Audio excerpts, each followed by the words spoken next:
Hey everybody, it's Chris and Tony back for another another Tiger Sox review for the Blue Collar Beer Gourmet.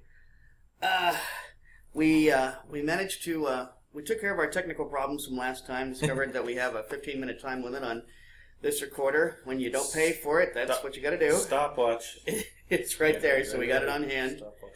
And today, this is going to be we're going to have a couple of beers, part of a Hoosier series in the Tiger Sox reviews. And this one comes from 450 North Brewing Company. It's the Barn Yeti, the Belgian winter ale, in a pint can. I'm going to try and get that close so y'all can see. Hopefully that's not too much glare on there.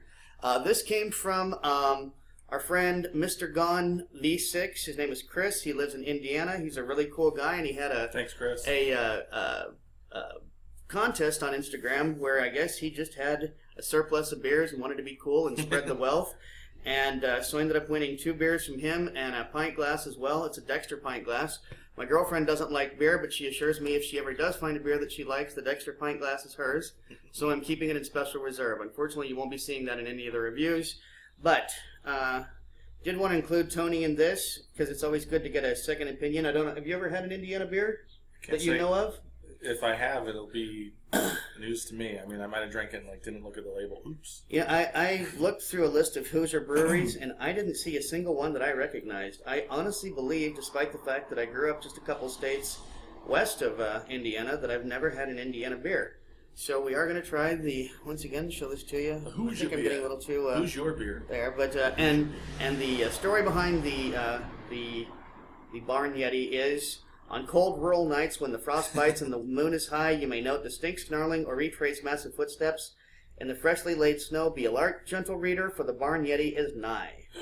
And so this is 450 North Brewing out of Columbus, Indiana.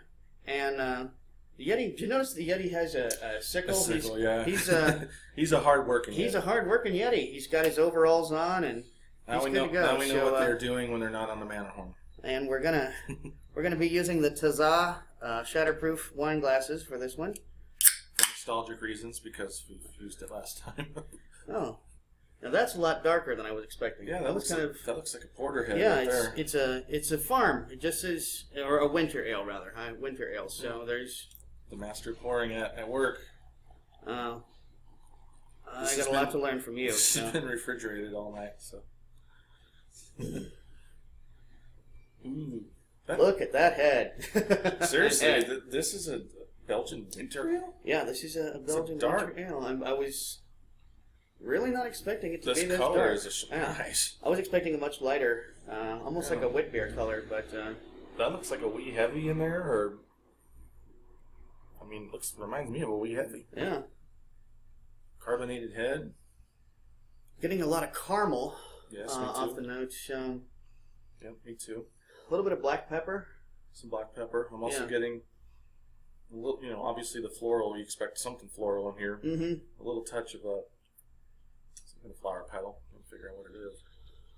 Maybe like I don't know. It's not rose, but it's because rose has such a distinct smell. Right. But this is. It's like a.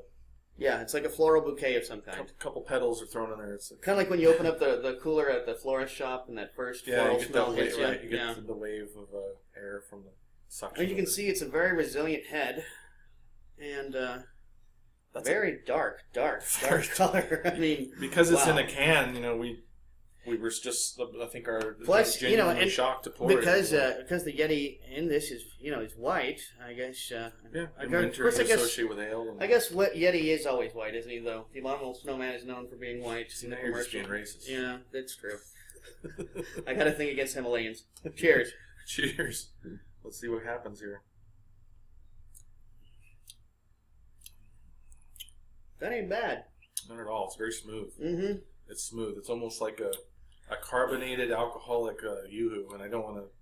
If you don't like yoo-hoo, I'm sorry, but it comes across as like a chocolate drink. Mm-hmm. A non-carbonated chocolate drink with a touch of alcohol and then that little bit of carbonation. I gotta say, I've never had a winter ale quite like this. I'm used to winter ales being more cardamom and cinnamon and orange and almost like a saison.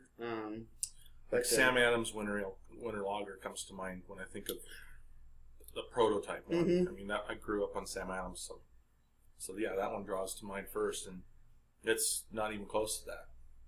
This almost now I'm getting some real bold coffee. I'm getting a little tobacco, but like a creamy coffee, not.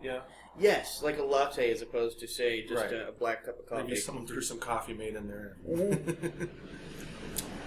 Yeah, this isn't bad at all. It's surprisingly good. I think if I were in Indiana, very smooth beer, and Columbus, Indiana, I would definitely go check these guys out at 450 North. I'll be honest. Brewing Company.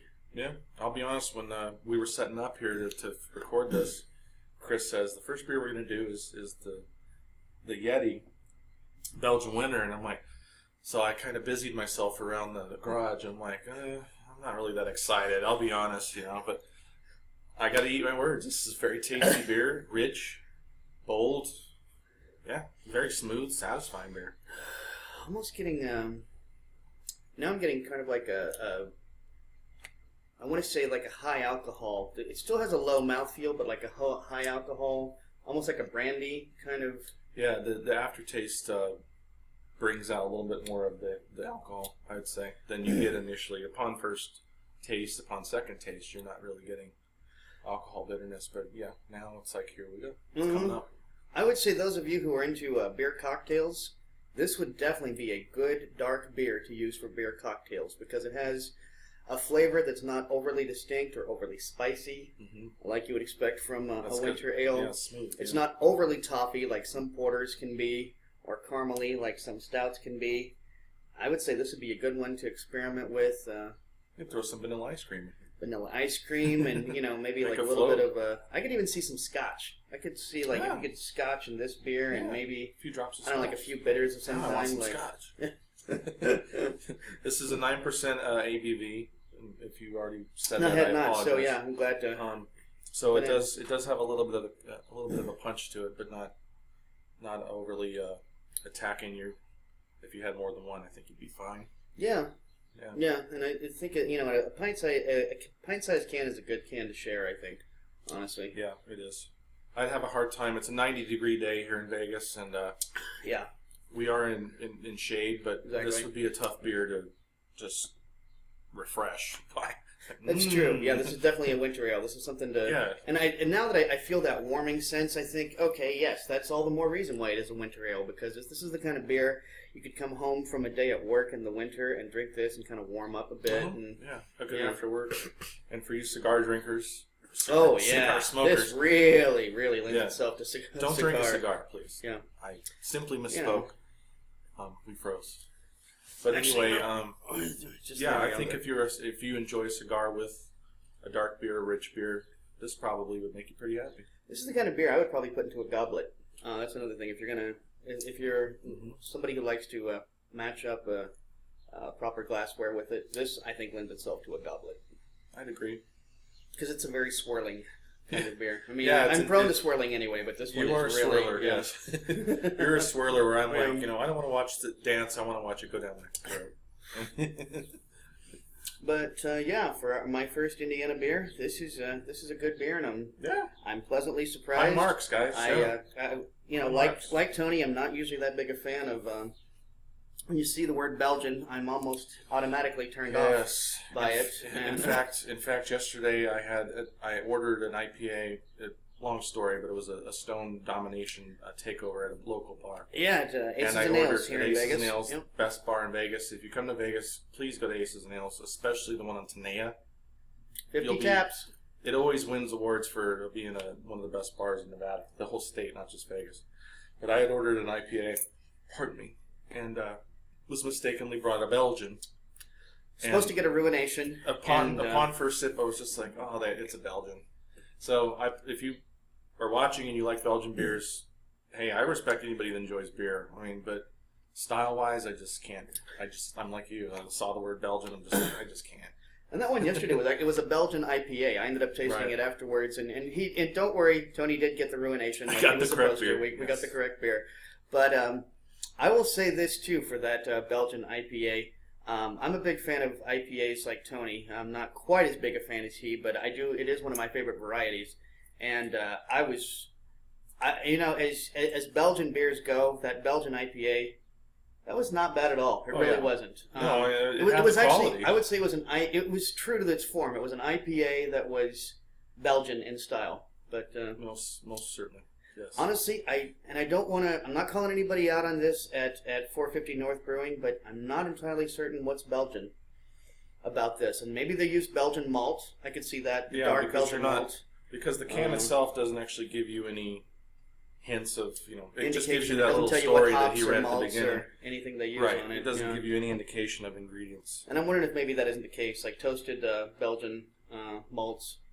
That might be how this got to be a Belgian. This reminds me too much of a porter.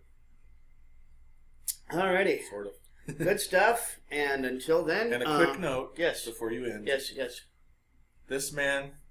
This is the Tiger Sock series, so we have to talk baseball for at least a second. Yeah, we still got a couple minutes We've here. We've got 2 minutes before this thing conks out. But exactly. If you've made it this far, we've reviewed the beer.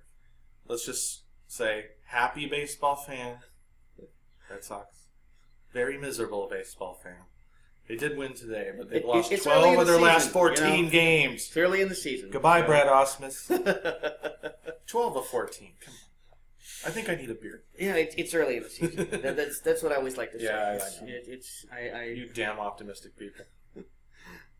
Now that my team has actually won a World Series or two after an 88-year or 86-year drought, it's easy to be philosophical about someone else's team. So exactly. I just had to get that out of the way because it's been a couple weeks since we recorded one of these, and in those 2 weeks, it's been basically baseball purgatory for me. So, anyway, good beer to all of you. Take this last bit to do a cheers, a final cheers, and a final sip, and cheers. And enjoy good beer. Bye, everybody.